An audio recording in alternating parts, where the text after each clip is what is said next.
Hey everybody, I'm Garcia, and today I'm taking a look at the latest game in the mega hit Ticket to Ride franchise, that is Ticket to Ride New York.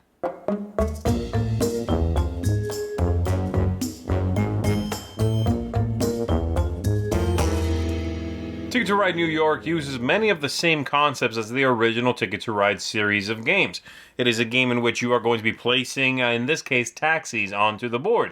You are going to be scoring points for connecting locations. You're going to be scoring points for the length of routes you claim. But the main difference here is that the game only takes about 15-20 minutes. It's a truncated board. Everything's faster, smaller, quicker to the punch. So let's take a look at how it works. We'll come on back after that, and I'll tell you what I think of this little Ticket to Ride game. To set up the game, everyone is going to be given their own player color taxis. You get 2 cards from the player cards here. We lay out another 5. And then everybody gets 2 of these destination tickets. You have to keep at least 1. And then you are ready to begin. So, on your turn, you are going to either draw more cards or use the cards you have in your hand to claim a connection on the board. You may also, on your turn, draw more destination tickets. You'll get 2 of these. You have to keep at least 1 of the 2, though you can keep both. And the game's going to be over when someone is down to 2 or fewer of their taxis. Then we do one final round around the table, including the player that triggered the end of the game. And so let's say we're going to play with the blue color here first, the nice teal. These are the cards that player has in their hand. I am going to draw 1 card, replenish that one, and then draw another. I may choose to take it from the top of the pile here, which that player indeed will do. And that's their turn. Next player goes. They are going to claim a route. To claim a route, you have to play the matching colors. So, for example, let's say this player, yellow here, wants to claim this route. That's going to be beneficial for their connection that they're trying to make. And so 1 blue and 1 wild would be the equivalent of 2 blues. They would claim that by putting their taxis in that location. No one else can have that spot for the rest of the game. These 2 are discarded, and that player's turn is over. And it goes over to the next player, who again could do one of those 3 things.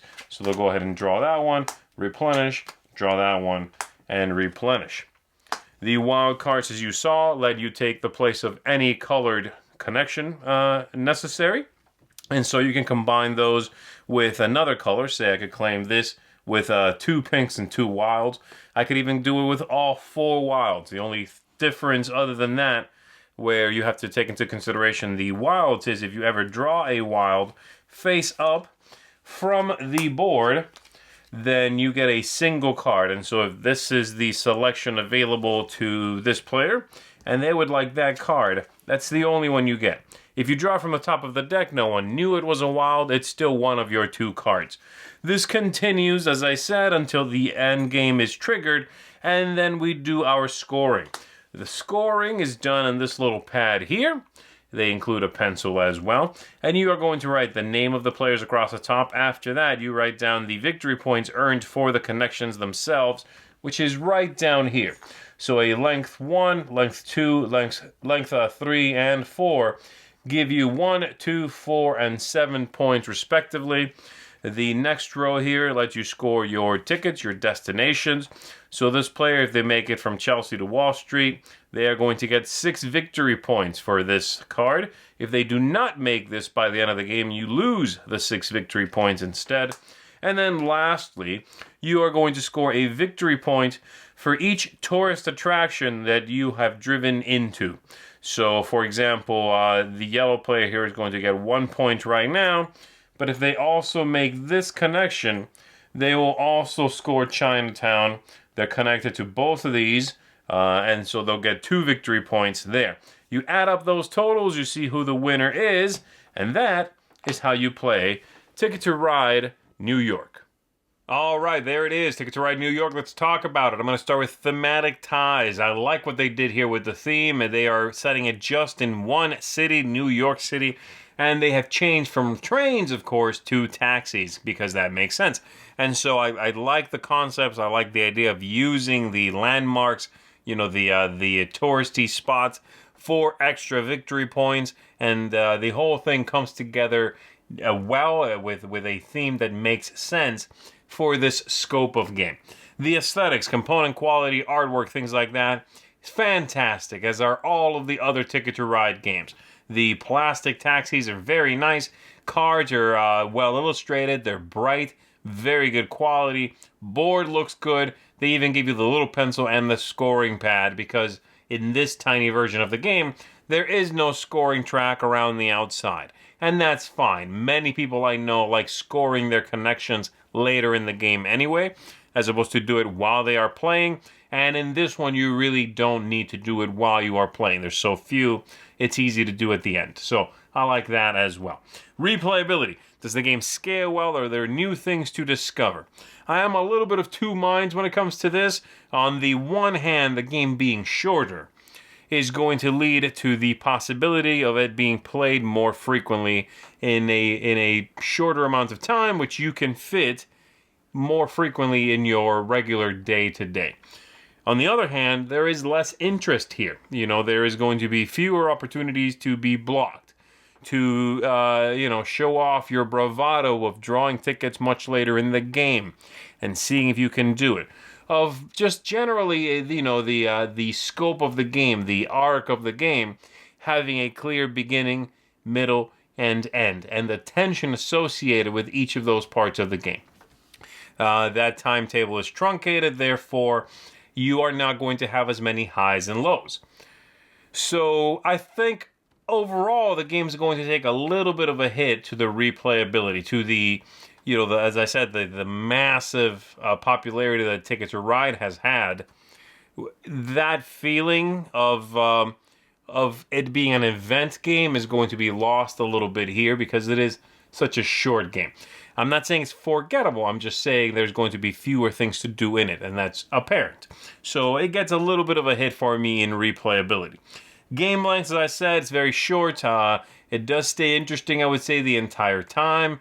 And the things you are given to do are so similar to Ticket to Ride that if you know that game and you have a shorter amount of time, this is a no-brainer. You are going to enjoy it. And so the game length, it's almost like getting regular Ticket to Ride and saying, okay, let's just play from just this part of the board here. Obviously that wouldn't work because the connections would be outside of that area, but it's a very similar concept. So game length is exciting and engaging.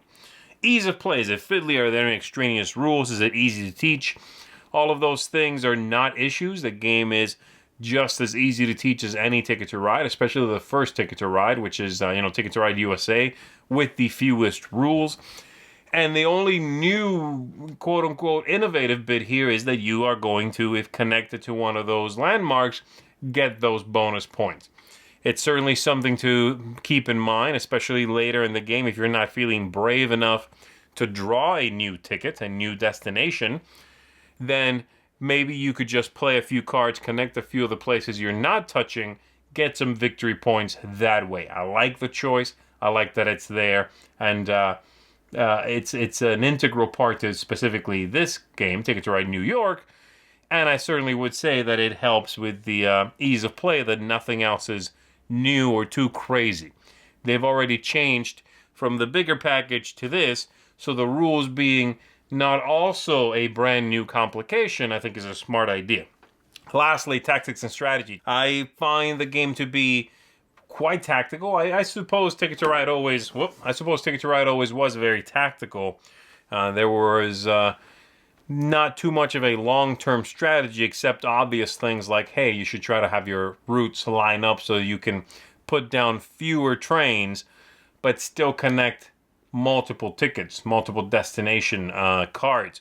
In this one, that holds true, but you will likely do so more easily. There's also a chance someone's going to block you, and that's going to be a little more problematic. There are fewer routes on the board, on the map. But it feels the same way as the bigger one in a shorter time frame, except for, as I said, losing the feeling of a beginning, a middle, and an end because they're so close together. Overall, my first impression of this game was, why does this game exist? Did we need this game? Ticket to Ride is about an hour. And then there is Ticket to Ride Junior, which is much shorter, but really, really very simplistic. Definitely aimed at children. This lives somewhere in between those two things. And it originally reminded me of when to use an analogy, of when the iPad mini was announced. And it made me think, okay, we have an iPhone, we have an iPad, why do we need something in between those two things? I think this is a little more valid than that argument. In this case, I think they have a more of a case than the iPad mini, for example, because the bottom end of that, Ticket to Ride Junior, really is very much targeted at a very young audience. So, and this is not. This is a family game. You know, this is fine for adults. They'll enjoy it just as much as they do Ticket to Ride, possibly. So I like it. I don't like it as much as the original games, as the bigger brothers here. But it is a neat concept, you know, and it's one that I like the promise of it almost more than I like the game itself. I like the idea of them zooming in with the scope and then showing off a specific city and what they could do with those places. So I'm excited to see what else they're doing with this. But as a first step into that possible foray, I like it. It doesn't set my world on fire or anything, but if you're a big Ticket to Ride fan, if you want one to take to work and play over your lunch hour, let's say, and you're worried about it possibly going a little long for you, then Ticket to Ride New York might be what you are looking for. So there you go. This one's going to get a seal of approval from me. I like it. Pretty. It does what Days of Wonder has always done, which is make something that appeals to a lot of folks and do so in a classy, flashy way. Ticket to Ride New York. I'm Z Garcia. Thanks for checking this out with me, and I'll see you on the next one. Thanks so much for watching the Dice Tower videos. Find more great videos and reviews, as well as our top-rated audio podcast at Dicetower.com.